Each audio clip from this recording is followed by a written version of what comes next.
Welcome to Edukrux CUET। इस video में हम बात करेंगे CUET मैथमेटिक्स 2023 में जो आपका एंट्रेंस होने वाला है। और आपको पता है कि धीरे धीरे बहुत सारी यूनिवर्सिटी CUET के अंदर में आती जा रही हैं और अलग अलग यूनिवर्सिटी के लिए अलग अलग एंट्रेंस देने की आपको ज़रूरत नहीं रह जाएगी। कुछ एक यूनिवर्सिटीज़ हैं जो अपना अलग अलग ले रही हैं, लेकिन ऐसा मान लीजिए आपकी आने वाले टाइम में सारी यूनिवर्सिटी का कंबाइंड एंट्रेंस होने के चांसेस हैं, क्योंकि ये बहुत सत्यनिष्ठा या ईमानदारी की बात है कि एक बच्चा 50 जगह से फॉर्म भर के 50 एग्जाम नहीं दे सकता। वो एक बार एग्जाम देगा और एक बार के एग्जाम से जो स्कोर मिलेगा उसी स्कोर को यूज करके प्रयोग करके अलग अलग यूनिवर्सिटीज में वो बता सकेगा कि भाई मैथ्स ऑनर्स का कोर्स चाहिए, मैथ्स में इतने नंबर आए, फिजिक्स में इतने, केमिस्ट्री में इतने एंड सो ऑन। तो उसके हिसाब से बेस्ट 3 बेस्ट 4 यूनिवर्सिटीज मांग लेंगी और उसका काम बन जाएगा। लेकिन इस वीडियो में पर्टिकुलरली मैं बात करने जा रहा हूँ कि हम CUET मैथ्स 2023 में कैसे करें। वो तो एक वीडियो में हमने ऑलरेडी बात कर रखी है, लेकिन यहाँ पर हम एक चैप्टर की बात करेंगे मैट्रिक्स की। और एक बार मैं आपको फिर से रिवाइज कराऊं, क्योंकि पता है ना बच्चे सो जाते हैं, बार बार ध्यान दिलाना पड़ता है, तो मैं फिर से ध्यान आपको दिला दूं कि जो आपका जो मैथ्स का पोर्शन है यानी मैथमेटिक्स का जो पेपर है वो NCERT बेस्ड होगा। सिलेबस में साफ साफ लिखा है भैया, पेपर तुम्हारा आएगा based on class 12th only. क्या आएगा? Class 12th only. कक्षा 12 में जो आप पढ़ोगे वही आने वाला है, उसके ज्यादा 11th में नहीं जाना है, 10th में नहीं जाना, केवल क्लास 12th। तो क्लास 12th के और किस बोर्ड पे? जो CBSE का सिलेबस है उसके हिसाब से आएगा। अब कल कहो तो आप कोई RD शर्मा लगा रहा है, कोई RS अग्रवाल लगा रहा है, इतनी मोटी मोटी किताब वो खत्म नहीं होगी। तो मैं जो एडुक्रक्स का जो प्लान है, जो हमारा प्लान है टीम का, इंस्टीट्यूशन का, कि भाई आप पहले NCERT को किसी चैप्टर का पहले NCERT का बेसिक होगा, फिर उसके बाद CUET के लेवल के, मतलब से आता तो सेम है, उन्हीं क्वेश्चंस के लेवल पे मल्टीपल चॉइस क्वेश्चंस फॉर्म करेंगे और उन्हीं क्वेश्चंस को जो एग्जाम में या एग्जाम में आने लायक और उस लेवल पे हैं उन्हीं की प्रैक्टिस करेंगे। अब ये बात भी सही नहीं है कि मैं IIT JEE के लेवल पे आपको प्रैक्टिस करा दूं, तो वो बात बन नहीं पाएगी। और ये बात भी सही नहीं है कि मैं एकदम बेसिक एग्जाम्पल की तरह आपको प्रैक्टिस करा दूं, तो बात बन नहीं पाएगी। एकदम क्लास 12th बोर्ड के लेवल पे रहेंगे प्लस CUET के लेवल पे रहेंगे, ताकि इस वीडियो से क्लास 12th के बोर्ड की भी तैयारी हो जाए और CUET की भी तैयारी हो जाए। तो बोर्ड प्लस CUET एक साथ हैंडल करेंगे, ठीक है जी। चलो, तो चैप्टर का नाम है कौन सा? मैट्रिक्स। ठीक है, मैट्रिक्स वाला चैप्टर शुरू करेंगे। सबसे पहले डेफिनेशन बोर्ड पे लिखा होगा, ध्यान देने की जरूरत नहीं है। मैट्रिक्स में क्या होता है? एक आपका होता है रो, जस्ट अ सेकंड मैं पेन ले लेता हूं यहां से। एक होता है आपका रो और एक होता है कॉलम। देखो भैया, ये है फर्स्ट रो, इसका नाम है रो 1। ये है सेकंड रो, इसका नाम है रो 2। कॉलम वाइज देखेंगे तो ये क्या है? फर्स्ट कॉलम, इसका नाम है C1। ये है सेकंड कॉलम, इसका नाम है C2। ये है थर्ड कॉलम, इसका नाम है C3। यानी एलिमेंट को मैट्रिक्स के फॉर्म में लिखना होगा तो कैसे लिख देंगे? ध्यान देना, 15, 10 और हमारा है 13। ध्यान रखो बोर्ड पे, नहीं गाड़ी निकल जाएगी प्लेटफॉर्म से। 6, 2, फिर ट्रेन छूट जाएगी, मेरे को फिर मत ब्लेम करना कि सर ने बताया ही नहीं। ये हो गया। अब एक टर्म है हमारा आगे, मैट्रिक्स का मतलब rectangular array of M into N element with M horizontal rows and vertical columns. ठीक है, सिंपल। तो डेफिनेशन वगैरह तो आपको पता है, एग्जाम में तो देखो आएगा नहीं, लेकिन समझने के लिए कि मैट्रिक्स क्या है, इसका स्ट्रक्चर क्या है, ये जो यहाँ पे PPT में दिख रहा है उसको आपको देख लेना है। नेक्स्ट पे चलते हैं कि भाई ऑर्डर ऑफ ए मैट्रिक्स क्या होता है। रोज इनटू कॉलम के फॉर्म में लिख देंगे, वही हो गया ऑर्डर। बस, ज्यादा नहीं पढ़ना है, कम पढ़ो, बार बार पढ़ो, यही फॉर्मूला है। ठीक है, कैसे लिखते हैं? जैसे कोई एक मैट्रिक्स है MN ऑर्डर का, MN ऑर्डर का, इसको लिखते हैं M इंटू N लिख सकते हैं, M बाई N भी लिखते हैं कहीं कहीं, जिसमें रोज कितने रहेंगे? M, और जिसमें कॉलम्स कितने रहेंगे? N। ठीक है, यानी मैं कहूं कि एक मैट्रिक्स है तो 2/3 का अगर कोई मैट्रिक्स है तो इसको मैं ऐसे लिखूंगा A is equal to AIJ, फिर यहाँ पे मैं क्या लिख दूंगा 2/3। I किस चीज को रिप्रेजेंट करता है, रो को, किसको, रो को, यानी I की वैल्यू क्या होगी, 1 होगी और 2 होगी। और सिमिलरली J रिप्रेजेंट करता है कॉलम को, तो यानी J की क्या वैल्यू होगी, पहला भी कॉलम आएगा, दूसरा भी कॉलम आएगा और तीसरा भी कॉलम आएगा। ठीक है, तो बात कर लिए AIJMN indicate that order of MN। ठीक है, we shall consider only those matrix are real numbers of functional taking values, यानी मैट्रिक्स के अंदर जो वैल्यूज रहेंगी वो रियल नंबर होनी चाहिए, क्योंकि क्लास 12 के हिसाब से मैट्रिक्स के अंदर कॉम्प्लेक्स वैल्यू जनरली असाइन नहीं करते, बट आप कॉमन सेंस लगा के समझ सकते हो कि मैट्रिक्स के अंदर एलिमेंट अगर रियल नंबर्स है तो उसको रियल मैट्रिक्स करेंगे, और अगर उसके अंदर कॉम्प्लेक्स नंबर है तो उसको कॉम्प्लेक्स मैट्रिक्स। सिंपल डेफिनेशन है, तो उसमें इन सब पे थोड़ा अंदाजा रहना चाहिए, क्वेश्चन वगैरह इन सब पे नहीं आते। अब इसका क्या मतलब है, आज J क्या क्या वैल्यू लेगा, J की वैल्यू होगी 1 2, देखो ध्यान से, 2 रो और 3 कॉलम, यानी A इज इक्वल टू 2 रो यानी 2 रो, एक एंट्री यहां पर होनी है, एक एंट्री यहां पर होनी है, एक एंट्री यहां पर होनी है, एक एंट्री यहां पर होनी है, एक एंट्री यहां पर होनी है, एक एंट्री यहां पर होनी है। तो यहां पर हमारे पास रो कितने हैं, इसका नाम है R1 रो 1, इसका नाम है R2 रो 2, इसका नाम है भाई, इसका नाम है, यानी इन दोनों को मिला के इसका नाम है फर्स्ट कॉलम C1, इन दोनों का मिला के क्या नाम है, सेकंड कॉलम C2, इन दोनों को क्या मिला के नाम है C3। तो यहाँ पर R1 है और C1 है, सब में मैं वैल्यू लिख देता हूँ। इसके लिए I की वैल्यू है 1 यानी पहला रो, और J की वैल्यू है 1 यानी पहला कॉलम। तो इस एलिमेंट का नाम है, इस को मैं बनाऊंगा A11।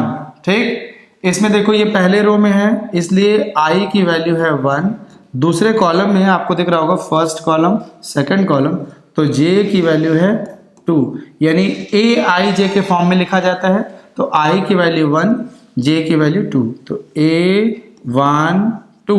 समझ में आ रहा, बिल्कुल सीधा सीधा पानी की तरह, एकदम मक्खन की तरह चलता जाएगा, इसमें कुछ नहीं करना है। ठीक है, फिर यहाँ पर इसके बारे में बात कर लें। इसमें देखो जरा सा, ये क्या है, पहले ही रो में है, तो इसमें बोलूंगा कि भाई I is equal to 1, just a second, I is equal to 1, J is equal to 3, यानी पहला रो तीसरा कॉलम यानी A1 3।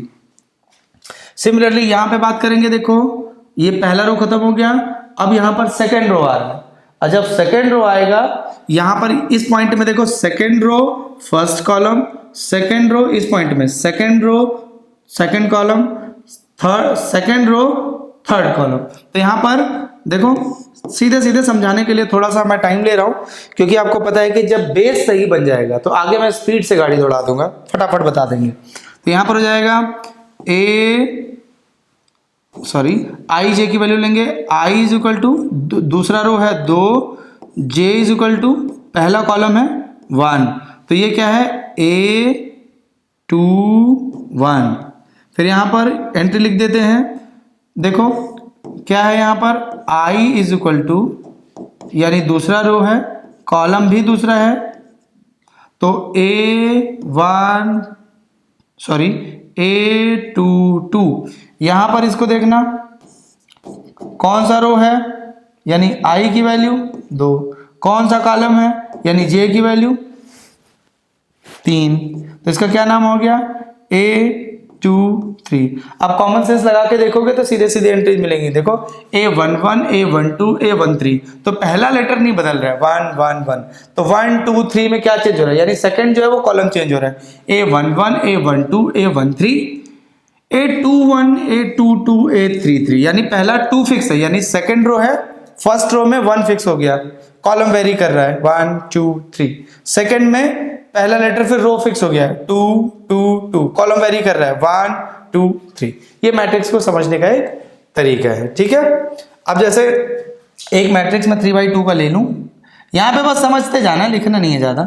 जैसे मान लो 2 3 4 5 6 7, ये क्या है, यह है A11, यह है A12, ये वाला, यह है A13, यह है A21 A22 A23 and so on, ठीक है। ये सिंपल सी बातें हैं, ज्यादा इसमें कोई टेक्निकल चीज नहीं है। अभी थोड़ा सा समझ लो, बाद में ट्रेन में दौड़ा दूंगा तेजी से, सुपर फास्ट बना देंगे इसको, ठीक है। तो इसमें हम एनसीईआरटी से ही चल रहे हैं। आपको पहले मैंने बार बार बताया कि बोर्ड और सीयूईटी को एक साथ हैंडल करना है। ये बहुत आसान बात भी है और बहुत थोड़ा चैलेंजिंग भी बनती है, तो चैलेंज देने का मजा ही अलग है, ठीक है। चलो भाई, एग्जाम्पल नंबर 1 एनसीईआरटी का है, क्या कह रहे हैं, consider the following information regarding the number of main and women workers in 3 factories 1 2 3। तो तीनों फैक्ट्री कैसे लिखी है, रो वाइज कैसे लिखी है। पहली फैक्ट्री आपकी रो 1 है, पहला रो। दूसरी फैक्ट्री आपकी रो 2 है। तीसरी फैक्ट्री आपकी रो 3 है। अब मेन वर्कर्स जो ये मेन है आपके, ये बन रहे हैं पहला कॉलम, और ये जो वुमेन है ये बन रही है दूसरा कॉलम। तो मैट्रिक्स के केस में ये कैसा मैट्रिक्स है, बड़ा सुंदर मैट्रिक्स है। कैसा मैट्रिक्स है, सुंदर मैट्रिक्स है। तो चलो एंट्री लिख देते हैं। क्या कह रहा है, represent the above information in the form of 3/2 matrix, ठीक है। What does the entry in the third row and the second column represent, ठीक है। ये हमारा है, देखो कितने कॉलम, रो कितने हैं, 1 2 3, यानी आई की वैल्यू है 3, यानी वैसे मैक्सिमम वैल्यू है 3, यानी कि आई की वैल्यू है 1 भी है, 2 भी है, 3 भी है, ठीक है। फिर जे की वैल्यू है, कॉलम कितने हैं 2, जे की वैल्यू 1 भी है और 2 भी है, ठीक है। मैट्रिक्स के फॉर्म में लिख लेते हैं 30, बस एंट्री उठा के लिख लो 30, यहां पर 25 25, फिर यहां पर 25, फिर यहां पर है हमारा 31, यहां पर आपको दिख रहा होगा 27, फिर यहां पर दिख रहा होगा 26। Third row and second column, third row मतलब पहली रो, दूसरी रो, तीसरी रो, तो ये है third row. And second column, पहला कॉलम, दूसरा कॉलम, तो थर्ड रो ये, दूसरा कॉलम ये, तो ये एंट्री आपकी ये है। सिंपल, कुछ नहीं करना, मक्खन मलाई, समझते रहो धीरे धीरे। तो ये है आपका third row and second column is your 26। Next पे चलते हैं भाई। नेक्स्ट में क्या मसाला है, if a matrix had 8 element, matrix के में कितने एलिमेंट्स हैं भाई, 8 एलिमेंट्स है। What are the possible orders it can have. अगर टोटल मैट्रिक्स के अंदर 8 एलिमेंट है तो इसका ऑर्डर क्या क्या हो सकता है। तो ऑर्डर क्या क्या हो सकता है, तो क्वेश्चन पूछने से एक चीज समझ में आ जाता है कि इसका ऑर्डर हमें नहीं दे रखा है, हमें केवल ये दे रखा है कि इसमें टोटल नंबर ऑफ एलिमेंट कितने हैं। यानी मैट्रिक्स का ऑर्डर मैंने क्या बताया था, AMN, यानी ऑर्डर मैट्रिक्स का होता है number of rose and columns. तो ये फॉर्मूला याद रखो, total number of elements is equal to number of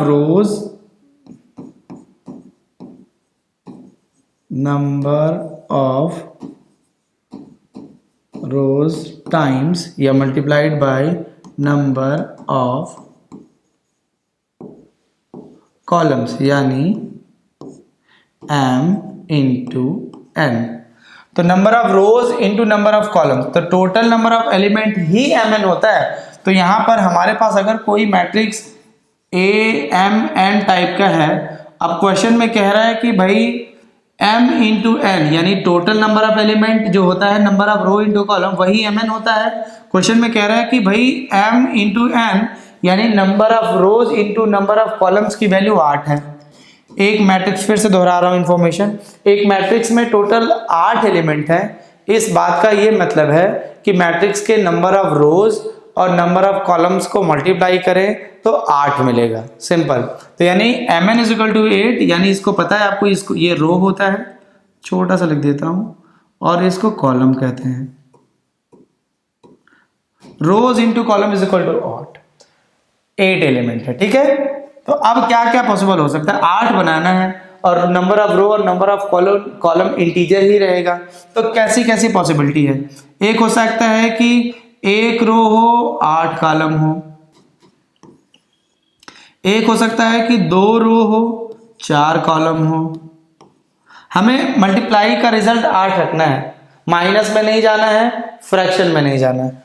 अब ये तो कुछ पॉसिबिलिटी नहीं बन सकती। देखो अगर 3 रो कर लेंगे तो कॉलम क्या करेंगे, सपोज कॉलम x है तो 8 हो जाएगा, तो x is equal to 8/3 fraction में आ जाएगा। तो यानी कि 3 रो पॉसिबल नहीं है, 3 रो पॉसिबल नहीं है। फिर अगला 4 रो करके देखते हैं। जब 4 रो होगा तो मेरे को 2 कॉलम करना पड़ेगा क्योंकि इधर 8 के बराबर होगा।